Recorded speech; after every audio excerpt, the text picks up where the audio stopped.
Senator from Nebraska. I ask unanimous consent that the quorum call be dispensed with. Without objection, so ordered. Mr. President, I rise today to deliver my maiden speech as a United States Senator from Nebraska. I'm humbled by the trust placed in me by Nebraskans and inspired by their confidence to confront the great challenges before us. Our nation's story began when bands of patriots fought a revolution to secure independence from an out-of-touch king residing an ocean away. The framers believed a representative government closer to the people would be more responsive and better able to provide opportunity for individuals. From the start, leaders of goodwill and strong views disagreed over economic theories, the size of government, and foreign policy. Importantly, though, these divergent beliefs have been a source of national strength, not weakness, and through vigorous debate about the proper size and role of government, we have built a powerful nation. But as recent partisan disagreements prove, democracy is messy, and the best way forward is not always clear. While I do not aim to resolve this contest of ideas with a single speech, I do wish to outline a course I intend to chart during my time in the United States Senate. To understand my views, Mr. President, you must first understand Nebraska. Nebraska's motto is the good life, a fitting maxim for a state with the second lowest unemployment rate in the country. Make no mistake, Nebraska's economic success and sound fiscal footing are no accident. Like 45 other states, Nebraska is legally required to balance its budget. But unique to Nebraska is a constitutional prohibition against incurring state debt greater than $100,000. That's a radical concept for lawmakers here in Washington. You can imagine Nebraskans' dismay when they take stock of our nation's $16 trillion debt and annual trillion-dollar deficits. Needless to say, Nebraskans know better. Nebraska is known for its pioneer history and sturdy spirit, its prime grazing grasses and plentiful crop production, its abundant national resources, growing metropolitan areas, and vibrant small towns. But the state's greatest treasure is its people. Nebraskans are hardworking. We get up early to work farms and ranches and return home late after attending local school board meetings. I make this claim, Mr. President, as a family rancher and a former school board member myself.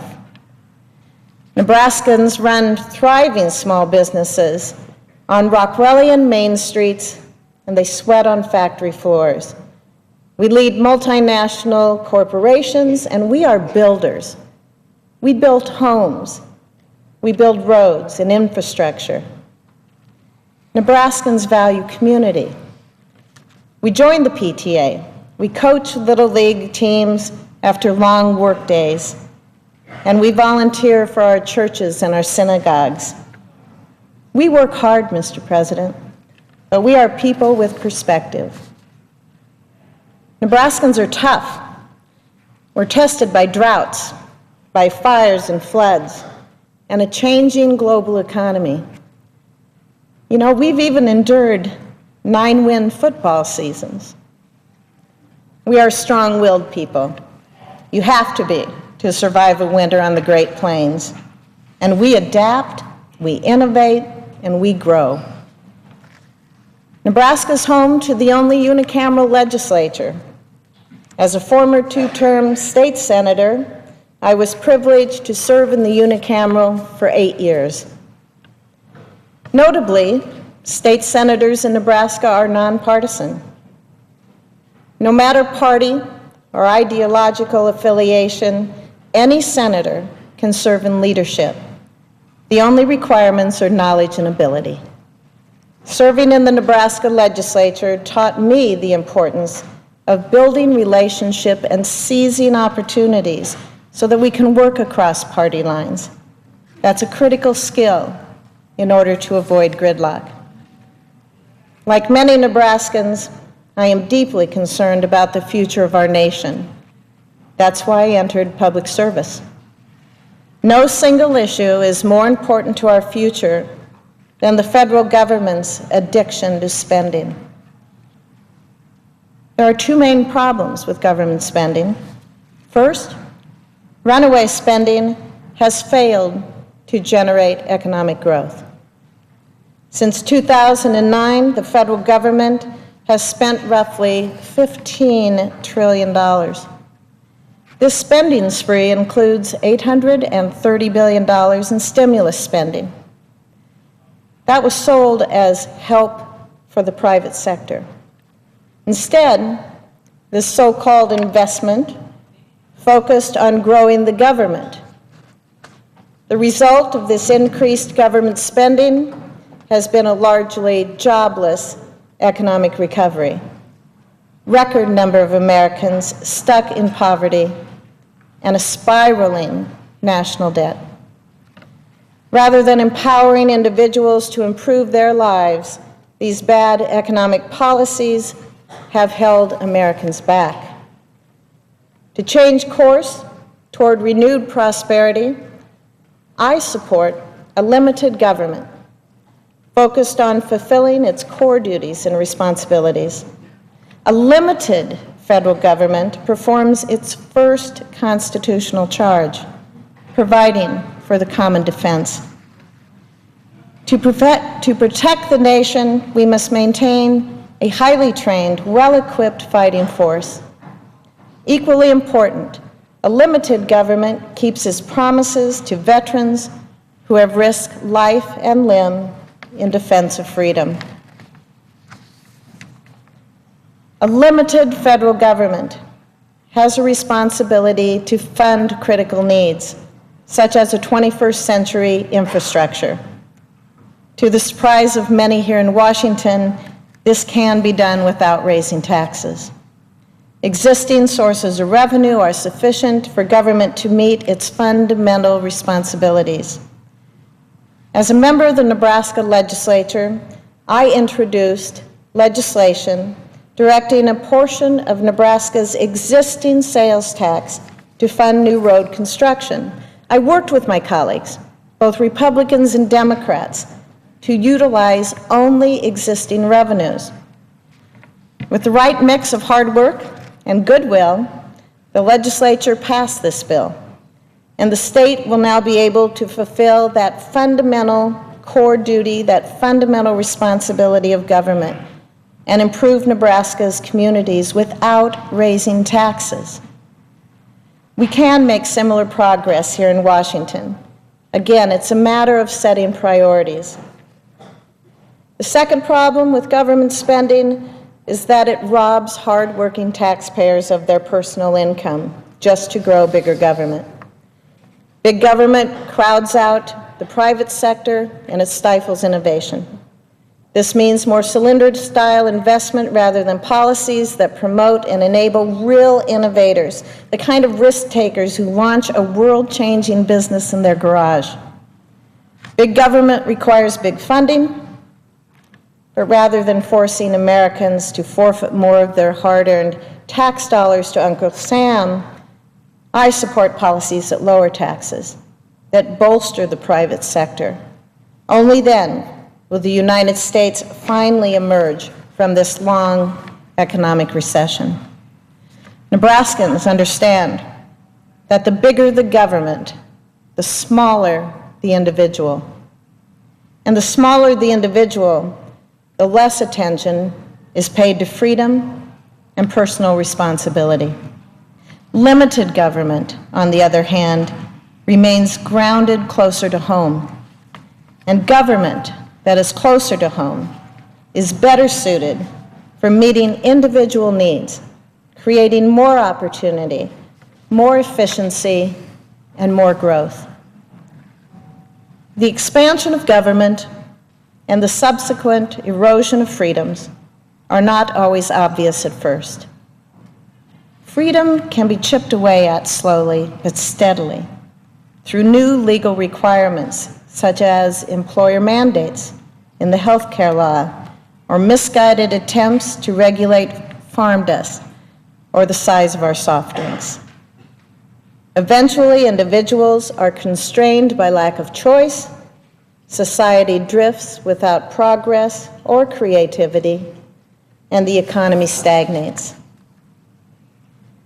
As President Reagan cautioned, the nature of freedom is that it's fragile. It must be protected, watched over, sometimes fought over. Reagan was right. Freedoms must be carefully guarded. We must remain vigilant against any attempt, large or small, to diminish it.